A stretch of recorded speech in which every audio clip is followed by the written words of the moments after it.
we get back to the place, and then, things get hot and heavy.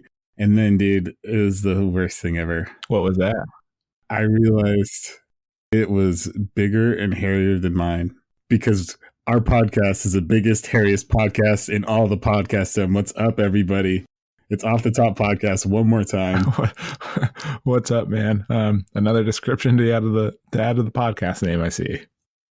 Obviously, I mean, with the archaeology and the weightlifting and the strength and the speed, the hairy and bigger is just another one to add under the notch. But with that, I think that was somewhat of a kind of a funky but relatable way of entering this podcast, of kind of like situations where you just say like FML, bro, just finish me off. And we're going to be talking about these things in relation to kind of the Valentine's Day feel that this podcast is going to be coming out around. If you aren't familiar with FML, essentially it stands for Fork My Life. Pretty odd scenarios where, some people, their life just sucks. And for some people, they just deserve it. So without further ado, I think that we should just get into this. And this one, Julian heard me off kind of when we were recording, just laugh out loud to this one. And I really appreciate it. And I'm sure you guys will too. So this one is called A+ for Effort. It goes a little something like this. Today, being Valentine's Day, I went all out for my wife with flowers, a candlelit dinner, and tickets to a Broadway show. The flowers arrived dead, the dinner sucked, and my wife hated the show. Afterwards, no, bro, it gets better. Afterwards, I tried to be intimate, but apparently I smelled like a shark trapped in a pant leg. FML. I wonder if his wife used that to describe him in that situation, or that's just what he came to mind when he smelled himself. Yeah, like what an artist, what a poet if he did that himself. But what's even more disgusting, Julian, is about 700 people on FML said he deserved it. How disgusting is that? The world is so cruel, because that is obviously an expensive Valentine's Day for it to just go, he tried. It's not like he didn't try it just didn't work. Absolutely. I mean, the guy, I think A+ for effort is absolutely like appropriate to say. I agree. I mean, I guess I could make someone pretty sick. And relatably, today, I found out that my boyfriend wasn't really bedridden sick on Valentine's Day. A Super Smash Bros. Game date with his friends was just more important. FML. Bro, I mean, that's just... I don't think that it's an FML for you. It's just like, you're competing with the big dogs. Super Smash Bros. Is serious. I just want to know how he got aired out. Like, how did she find out he was playing Smash? Was it on someone's Snapchat? Was it one of his homies sending, an Instagram story? Like how, yeah, this homie has a squeaky wheel on him for sure. Talk about some little bit of boyfriend-girlfriend drama. So today my mom and my girlfriend's mom forced us to break up. The reason? My mom and her mom fell in love and are dating each other. My mom is already calling my ex-girlfriend my sister-in-law. FML. What? God, that's dirty. Yeah, how disgusting. I mean, great for their moms finding love, but wow, that'd be such an odd feeling. Do moms not have chill? Like, couldn't you just like lay off? I feel like that would be, not an appropriate, person to like try to, get in there with. My daughter or my son's significant other, like their parents should be off limits. Just like my daughter's sons or my son's friends would be, like their parents would be off limits as well. I think that would be an appropriate thing to say. I agree. I think in some respect too that, they met through this relationship. So it's like son and daughter dating, and then they, some event they met and then just kicked it off. They had to have known this is getting a little, this might be a little weird, but hey, it is what it is. You can't win them all, I guess. You win some, you lose some. You gain a mom, you lose a mom. You lose a girlfriend, you gain a mom. Win-win. Here's one. Today, I got fired from a job I had already resigned from after agreeing to stay on and help them out for an extra month despite having no contract. So this guy so far has already been fired that he decided to resign from but wanted to help them out. But they fired him because a colleague refused to work with him after he wouldn't date them. What? I don't know. I don't know if that's legal. Like, if he knows that he was fired from a job that he was already planning on resigning from for not dating a colleague, I feel like you'd win a lot of money. Dude, that's, yeah. I think that was actually not an FML. That's like I'm about to come up. That's a paycheck right there, dude. Yeah, it's unbelievable in that realm of love that he was going to resign from his job already. And then they're like, sorry, you're fired. Nothing for you. Yeah, absolutely. How funny is that? Talking about money when it comes to, relationships and things like that. I think this one hits home, at least for me being kind of like back in as a grad student, balling on a budget out here. This one hit hard. So today, after dating a guy for 2 months, things seemed to be going well. I offered to buy dinner and trusted he would keep in mind that I'm a college student on a budget. He picked the restaurant, ran up the bill over $100, made me pay, and dumped me right after. FML. Oh my God. How disgusting. Oh, that's brutal. That is brutal. God, dude. There should be a law against that one. That's just heartless. I mean, to play devil's advocate, dude got a solid free dinner. Julian, don't you dare side with him right now. Don't even do it. I wonder how far down the road he had it planned, though. It's like, oh, all right. You said you want to pay for dinner. Well, I'm already thinking about breaking things off. So, yeah, you could pay for dinner. Let's go to this restaurant. I wonder how long he knew he was going to do it for. Well, I mean, that's a long game. 2 months for one dinner. I don't know about that one. You could do things way easier, man. That's not the like the smoothest way to go about it. That's time intensive for sure. Agreed. And so this one has 324 people said that this person deserved what happened to them. Here it is. My boyfriend and I were about to get it on. That's when the bell rang.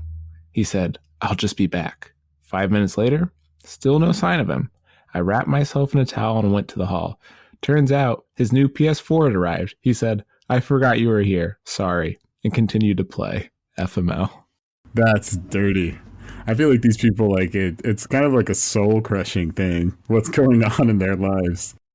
I'm impressed that he got everything set up for his PS4 within 5 minutes from opening it from the door. That's really impressive. Yeah, that's quick. This guy knows what he wants. That's the good thing about this. You have somebody who's decisive on your hands, which is perfect. Julian, this one I feel like really kind of reminds me of you in a way when I was reading it, and I want you to tell me what you think of it as far as, like a Julian-esque move or no, not my style. So here we go. Today I tried to convince my Valentine hating boyfriend to send me a card by explaining how important it is to me. He finally agreed to send me a card. I opened it and it wished me harmony and well-being on Lupercalia. What is Lupercalia? It's a great question. It's an ancient Roman festival where men run down the street naked, whipping people with goat skins to encourage fertility. I don't know if I would go that far to find an ancient. You say it was a Roman thing? Yes, ancient Roman. Lupercalia. Yeah, I don't know about that. I mean, to be honest, sending a card is a stretch in the first place. So that's my guy. Very interesting. And similar on Valentine's Day, this person realized that when a girl asks what your plans are for Valentine's Day and you say nothing, and she responds with, oh, I don't have any plans either, it means she wants you to take her out. Took me 3 months to figure that out. Then she dated my roommate. FML. I mean, it's a piss or get off the pot thing, guy. I don't have much mercy for him. You slow play it, you missed your shot. Yeah, pretty naive move there on his part. And I mean, he's going to see it for as long as his roommate and that girl are dating. Yeah, that's fair. It'll be a lesson. That'll be a lesson to him. And if he's listening to this podcast, he's getting reminded of that lesson. So you're welcome. This one, not particularly about dating or Valentine's Day, but I found it just extra heinous of an act. especially when it has to do with the abuse of chocolates. So here we go. Today I was celebrating my birthday when my friend gave me a chocolate as a gift. So a chocolate. We'll see what that's about. I wasn't suspecting anything and ate about half of it before I noticed something strange.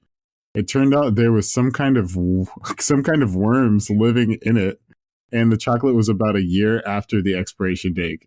It got me sick. Oh, I bet it would make you sick. How disgusting is that? Like, that's just betrayal, to be honest. That's all that is. So I wonder at what point they've realized that it was just like, not right. Too late, I would say. Let's get another one where a whopping 38,000 people agree that this person's life sucked. While out for a romantic Valentine's dinner, my boyfriend of 2.5 years told me that he believes in females being subservient, that I'm not allowed to have opinions anymore, that he is the alpha dog and I'm merely the beta dog, and that I have to get used to it. FML. On Valentine's dinner. Dog, that's a power play. And I'm not a fan of it either. Usually power plays are smooth, but damn, bro. I think my picture of anyone who is sitting at a romantic dinner with a girlfriend of 2.5 years that has to proclaim a status is a very scrawny individual who's not very confident to say, yeah, I'm an alpha, you're a beta. So this one I enjoyed, and I think that probably a lot of us could relate to.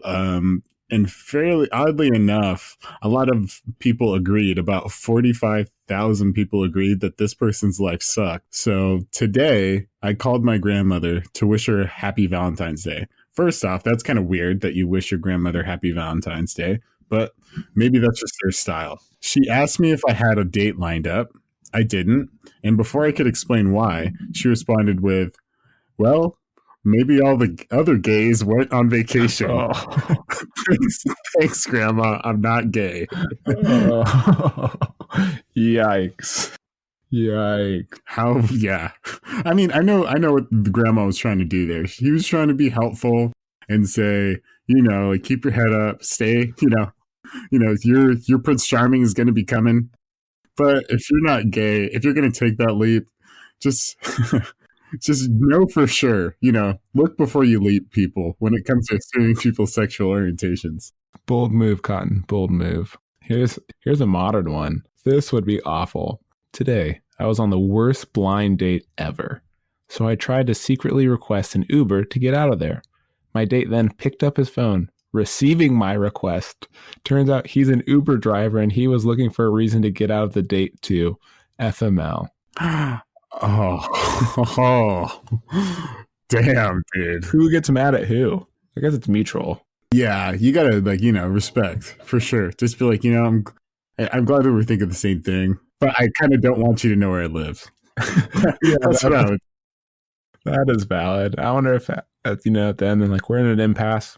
So do I still get a ride home? Like, you pay for dinner, I'll pay for the ride home. How does this work? So this one, I feel like in an odd way is absolutely genius.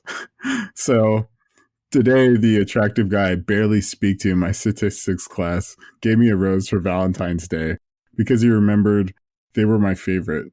Very sweet. My husband, though, got me a roll of quarters and told me to go buy myself something pretty. FML. Ouch. How many people, what was the vote spread on that one? I mean, I don't know if you deserve it means that it's bad. Like, she got a roll of quarters. I think it's about $5, $10 a roll of quarters. But 4,300 people said that she deserved it. And about 45,000 people said that her life sucked. Oh, yeah, that's a tough one. I mean, at least I don't know if she's coming up, Julian. I'm not getting a roll of quarters. I bet you that this Valentine's Day. Today, we wrote Valentine's Day poems in class. I wrote a very depressing poem about how I was rejected by all the girls I like and how it hurts to be alone. When it was read to the class, they laughed and told me it was hilarious. God. Even the teacher, FML. Oh. That's so disgusting.